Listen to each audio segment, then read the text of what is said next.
Assalamualaikum warahmatullahi wabarakatuh. Perkenalkan, nama saya Fani Hasanah Nur Fadila dari D3 Rekam Medis dan Informasi Kesehatan. Di sini saya akan mempresentasikan mengenai hasil laporan praktik klinik 4 di Santosa Hospital Bandung Sentral. Baik, langsung saja kita ke pemaparan hasil dari laporan praktik klinik 4. Untuk praktik klinik 4 ini kita dilakukan di rumah sakit, namun dilakukannya secara daring dengan dibimbing oleh salah satu rumah sakit swasta, yaitu Santosa Hospital Bandung Sentral. Untuk latar belakang dari penyusunan laporan ini, yang pertama ada Peraturan Menteri Kesehatan Republik Indonesia Nomor 55 Tahun 2013, Bab 3 Pasal 13 tentang kompetensi rekam medis dan informasi kesehatan. Yang kedua, Peraturan Menteri Kesehatan Republik Indonesia Nomor 76 Tahun 2016. Dan melihat kondisi saat ini seluruh dunia sedang dihadapi masalah kesehatan, yaitu adanya pandemi COVID-19. Di sini ada beberapa kompetensi. Yang pertama ada manajemen mutu dan informasi kesehatan, yang kedua ada sistem pembiayaan fasilitas pelayanan kesehatan, yang ketiga ada KKPMT 5, yang keempat ada KKPMT 6, dan yang kelima ada KKPMT 7. Untuk manajemen mutu informasi kesehatan, yang pertama ada analisis kualitatif. Berdasarkan informasi yang didapat di Santosa Hospital Bandung Sentral, belum melaksanakan analisis kualitatif. Untuk memenuhi salah satu kompetensi dari analisis kualitatif, maka kami sebagai penyusun mengacu kepada buku pedoman Gemala Hatta dan Huffman, yaitu dengan menganalisis satu sampel berkas rekam medis rawat inap, yaitu kasus akut apendisitis. Dari hasil analisis kualitatif yang dilakukan sudah baik, namun masih terdapat catatan yang belum jelas di dalam dokumen rekam medis tersebut, serta terdapat komponen yang belum lengkap, yaitu salah satunya tidak tercantum keadaan pasien pulang di dalam resume medis pasien. Yang kedua ada akreditasi rumah sakit.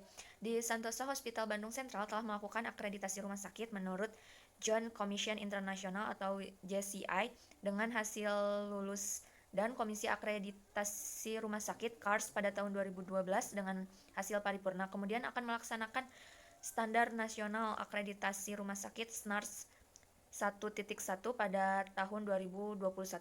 Dalam SNARS terdapat MIRM 8 yang menyebutkan bahwa pengelolaan rekam medis terkait asuhan pasien sesuai dengan peraturan perundang-undangan. Kemudian yang terakhir adalah Clinical Practice Guidelines CPG dan Clinical Pathway. Untuk Clinical Practice Guidelines dan Clinical Pathway di Santosa Bandung Sentral sudah ada, namun belum diimplementasikan sehingga pelayanan yang diberikan kepada pasien merujuk pada panduan praktik klinis atau PPK yang bisa disebut dengan CPG. Kemudian pada saat implementasi Clinical Pathway, pihak rekam medis tidak terjun langsung dalam pengisian itu, namun staf medis hanya mengeluarkan data untuk kasus yang apa saja yang perlu dibuatkan dalam PPK tersebut berdasarkan data kuantitas kasusnya. Yang kedua yaitu kompetensi sistem pembiayaan sarana pelayanan kesehatan. Yang pertama, resume prosedur pelayanan dokumen klaim rekam medis pasien asuransi.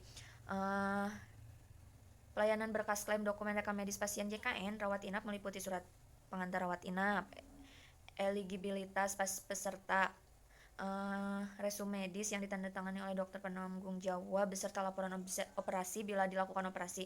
Kemudian jenis pasien asuransi di Rumah Sakit Santosa terdiri dari penerima bantuan iuran dan non penerima bantuan iuran.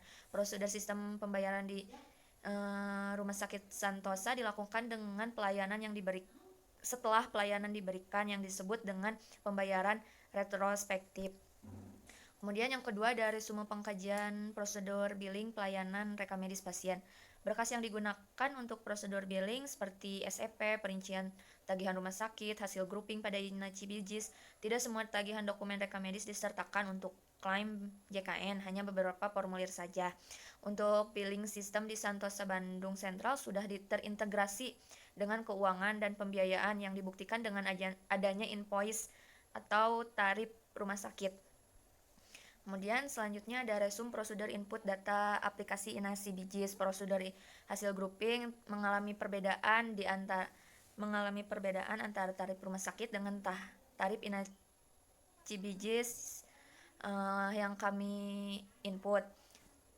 Dari berkas tersebut dikarenakan server yang digunakan oleh rumah sakit Santosa dengan yang kami gunakan tidak berbeda server, karena yang dari Santosa Hospital Bandung Sentral sudah terkoneksi dengan BPJS-nya. Kemudian selanjutnya ada klasifikasi dan kodifikasi penyakit, yaitu KKPMT 5. Di sini pengkodean kasus neoplasma, infeksi, parasit di Santosa Hospital Bandung sudah sesuai dengan ICD-10, namun pada resume medis pasien tidak tercantum kode morfologi dari ICD-10 dan tidak tercantum ICDO dari kasus neoplasma. Yang selanjutnya yaitu KKPMT 6, pengkodean kasus trauma, cedera, keracunan, kecacatan di Santosa Hospital Bandung Sentral sebagian sudah sesuai dengan ICD-10. Namun pada kasus yang saya terdapat diagnosis yang tercantum dalam resume medis yang berbeda kodenya dengan ICD-10, yaitu mild head injury. Dalam resume medis tertulis S06.9, sedangkan yang penyusun dapat yaitu kode S09.8. Yang selanjutnya yaitu klasifikasi dan kodifikasi penyakit KKPMT 7. Di sini KKPMT 7 menjelaskan mengenai sertifikat kematian. Untuk surat keterangan kedokteran tentang sebab kematian di Santosa Hospital Bandung Sentral secara keseluruhan dalam segi format sudah sama dengan sertifikat kematian yang penyusun berdasarkan WHO. Kemudian selanjutnya yang saran yaitu yang pertama, hasil analisis kualitatif administrasi. Alangkah baiknya dalam pengisian dokumen rekam medis lebih jelas penulisannya sehingga tulisan dapat dibaca dengan jelas.